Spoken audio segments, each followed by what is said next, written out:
Maybe they just ran off. Maybe it means something if my own heart and mind decided to step out on me. Maybe I'm the problem.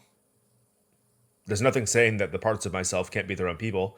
Moo's supposed to be here, expressing the thoughts that get caught in my head. He's supposed to be a loudspeaker, a strobing sign of my feelings, and an iron fist on the steering wheel while New looks at the map. And New's supposed to hold the map. He's supposed to be here so I know what I say isn't stupid. To make sure everything that comes out of my mouth is thoughtful and filtered. I guess I decided that somewhere along the way. You didn't decide anything. That's their function. Moo's your heart, New's your mind, and I'm the one responsible for keeping you all intact. 'Cause I'm your body. And you're us. Yeah. And honestly, I think it's better if you all wind up being more than just my backup dancers. This is Candlemon. It's important to evaluate a creature as it is before moving on to the things it can become. But what is it? What exactly are we looking at? And don't say a candle. I'm asking honestly. Is Candlemon a Digimon who has taken the form of a candle for some reason? Is it a Digimon who has possessed a candle for some reason? Or is it the fire on top of the wick? The truth of the matter is up in the air with no hope of ever being answered concretely. So Candlemon's function is for us to decide, and by extension its evolutions, its personality, and its relationship to us or its hypothetical tamer come down to the role we give it and what we do as the writer to make that fantasy real. Let's start a bit differently than usual. We're going to do our workshopping from the top down instead of the bottom up. We're going to put together the big picture and fill in the blanks after we get our outlines. First is the line from Candlemon to Meramon to Skullmeramon to Boltmon. In the end, the fire is going to quell itself and leave us with something animated. It's a cyborg Digimon with pronounced emotions, incredible strength, and difficulty controlling it. They call it an unfortunate Digimon whose existence was denied because of the factors it couldn't control, and it digivolving from the Meramon line gives me the impression that either that rejection made its overflowing fire burn out, or it was bottling that fire up that made it something others decided to reject. In the first case, it and its tamer must have gone overboard, and the end of their journey is trying to find a way to channel their energy more positively and getting better control of themselves. The latter implies that as Meramon digivolved more and more, that passion got more and more focused, covering less and less of its body in favor of chains when it became Skullmeramon, and ultimately being reduced to a bit of red in the hair. Boltmon in case 2 is the death of a passion. It was difficult to control, ran wild, and was consigned to oblivion in the darkness.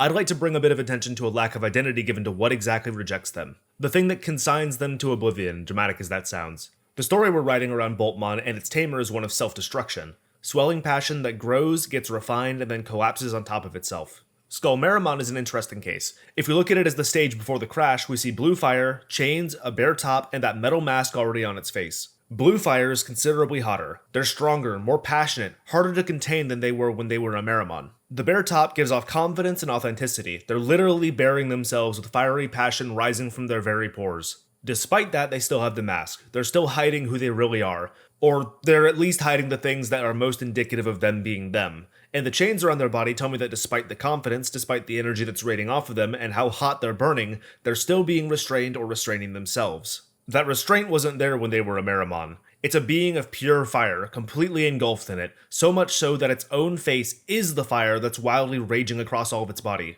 This is the creative tamer when they're at their most volatile. Trying to incinerate everything it touches is pretty similar to wanting to spread the things you make far and wide. Into every set of eyes that stumbles upon it, and to every person that you can show it off to. Difficulty being tamed kinda speaks for itself though.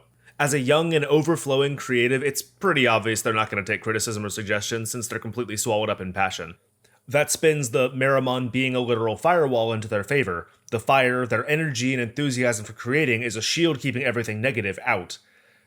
But negativity helps you improve way more than positivity does. So long as it's constructive, of course. Candlemon is much more contained. It's a little thing on a drooping wick, and it's going to mind its own business until it's ready to evolve or it begrudgingly needs to take action. That's a fire contained to a candlestick, one that's going to melt down as time goes on, as experiences pass it by, and one that needs to be carried by others if it's going to move anywhere. That last bit is a bit of a cop-out, but I think it works for something so reliant on the help of others to explode into a Meramon and hone itself into a Skullmeramon, putting itself back into a state where it's been restrained in a different way and having all that fire burn out. It paints a pretty ugly picture, but one that's not too hard to follow. Let's talk about Solitude. Candlemon and their tamer have had the fire since the very beginning, back when they were Demi-Meramon and their tamer. And once their tamer found something to hold all their creativity, an outlet to partake in and pour their heart into, Demi-Meramon digivolved. They found a wick on a stick of wax. a sort of fuse to whittle down with every ounce of passion and effort they let burn it down. It was small, easy to handle, it didn't draw much attention, it didn't cause any trouble, and once it was burnt to completion, the flame exploded out into Meramon. Not only did they have the fire, they had a lot of it, so much to spread and very little control about spreading it. They were single-minded, glued to a vision, a newfound purpose in making it the best they could make it. And once they finally did, they became Skull Meramon, more powerful, more passionate, but pulling themselves away from that work, distancing themselves from the product as much as they could and holding back bits of their passion in order to make their creations more refined, minimizing the amount of muddling that'd go into it, and losing control. The Digivolution to Boltmon in this case is bad. Eventually it'll be good though. There are more ideas brought on by a Frankenstein's monster theme. Vengeance against the forces that have wronged you, curiosity, expanding your horizons and doing everything in your power to understand yourself and the world around you. Boltmon is the champion, or I guess Mega if we want to be specific, of distancing yourself from your work and the things that make you feel inadequate.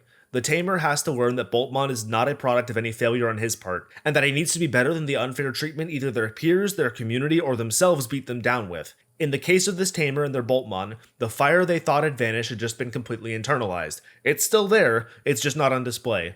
The person is, and they're more capable than ever. Or they will be once they realize that indulging in and enriching yourself matters more than the things you create, and will make the things you create even more special. That unnecessary divorce between creator and creation can also be seen if we have a Candlemon that digivolves into Piedmon. Candlemon the Manipulator, a Digimon in the shape of a candlestick. It is a platform for a fire atop its head to burn, and we can make the stick protective of the lit flame as a show of preserving passion more than emanating it themselves. Its MO is to keep the fire burning and to keep others away from it, but not so far away that they can't appreciate it, right? It's a deceptive Digimon. We can interpret that same idea of the wick being a fuse as a timer. It's putting up a front to look so weak and disarming, and it can't keep it up for long. Here's a lightning round. Bakemon is a ghost. Possession, poltergeists, and such are the top of the things on its resume by nature of it being a ghost. Phantomon is where things get a little bit sketchy for my interpretation. But Death is one of the most potent manipulators there is, and there are way too many ways to code something as Death to not make that work.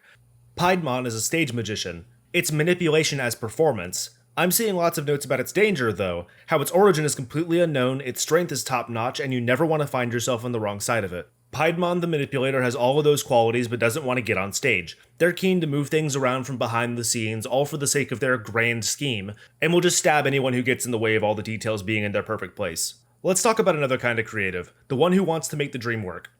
Candlemon comes into the world with a flame atop its head. That flame is its life, and if it burns out, the Candlemon dies. It's a Digimon about preservation, and belongs to a tamer who doesn't have any control over the passion in its care. Just the care it can provide that passion. It'd be pretty easy to take Candlemon down the path of a caregiver, but this partnership is with an organizer or a manager, someone involved in the process and doing their everything to make sure the process goes smoothly. They could also be someone personally tied to the creative talent, caring for them off the clock. Maybe they're both. But the important thing to note about this stage is that the care and the creation are two separate entities, the fire and the stick, and when it evolves into Bakemon, that separation doesn't exist anymore. Bakemon and their tamer are there to help more directly, but don't want the spotlight for themselves. They know what needs to be done and how they can contribute to it, but that they aren't the star of the show, and at this point, it's fine. It's fine until the stress settles in. The evolution to Phantomon resonates like the evolution to Boltmon did. It seems pretty bad, but it's basically perfect for the tamer. You can't really get more cutthroat than a personification of death. Originally, Phantomon settles in at a crossroads, and death starts lingering over the tamer's shoulder, with the assumption that it's those worries about sudden and drastic failure, about it being their fault, and about that failure cascading from them to impacting everyone involved with the project. But the evolution of Phantomon is a sign of authority, a new level of comfort and control that they have over the process and a need for them to take a tighter grip of it. They are death. They are the one overseeing the end of the project. It will end soon, and it will end with their say, so they have to do everything in their power to make sure it's as good as they can, and to be ready to cut it loose once it's done regardless of how much better they could potentially make it. Eventually they'll start making things that are perfect, that are them, and that they can take pride in despite not being front and center. They'll really treat the things they help create like their own, and pat themselves on the back. They'll get more protective of the visions they agreed to and the integrity of their work, and Phantomon will become Piedmon. Strange things will happen suddenly on stage, and we all have to have faith that those things are under control. There will still be opposition at every corner, and Piedmon and their tamer will be much less opposed to literally or metaphorically shanking them and moving on with their lives. They are now less of a manipulator and more of a mastermind. They're the director. They know what goes where and when, and you will not find anyone on set with more investment in the perfection they're going to put together. And definitely not anyone so attached to it, and so willing to shrug their shoulders, say, We did our best, and that should be enough for all of us, and move on to the next big scheme. Last is the ghost. The Candlemon who hides behind hot wax and their little fires means to protect itself. It is, for the sake of their relationship with their tamer, a buffer between bad things and them, and the candle is a buffer between bad things and it. We'll still give all of this a creative swing, but a partner as a protector doesn't need much explanation. Only that in this case, they are protecting a protective person and reflecting that protectiveness onto the protectiveness of their partner. You get all that? Good. I want to poke fun at the choice of a candle for the shiny brass base. It reads to me like the ghost Digimon choosing the candle also might have chosen it to look cool and fancy. Is that a detail you need to mention? I mean, looking important is one of the best deterrents you can have, but a bit of fire and hot wax is shallow. It's not special. It's not going to stop most people that really want to snatch at you because the most you're going to do is give them a little prick of pain. What fire and wax are for the actual person, I don't know. And I'm going to leave all that and the other stuff blank.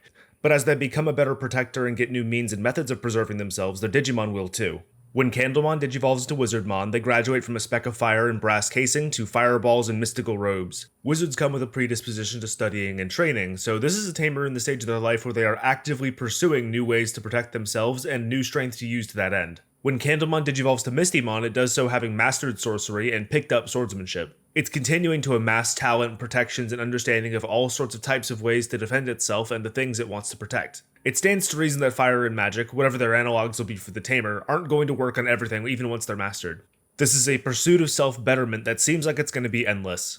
The shabby robes give way for gilded armor, striking colors, and powerful posture. It isn't studying anymore, it's equipped and capable, and it only gets more equipped and capable after it digivolves to Dynasmon.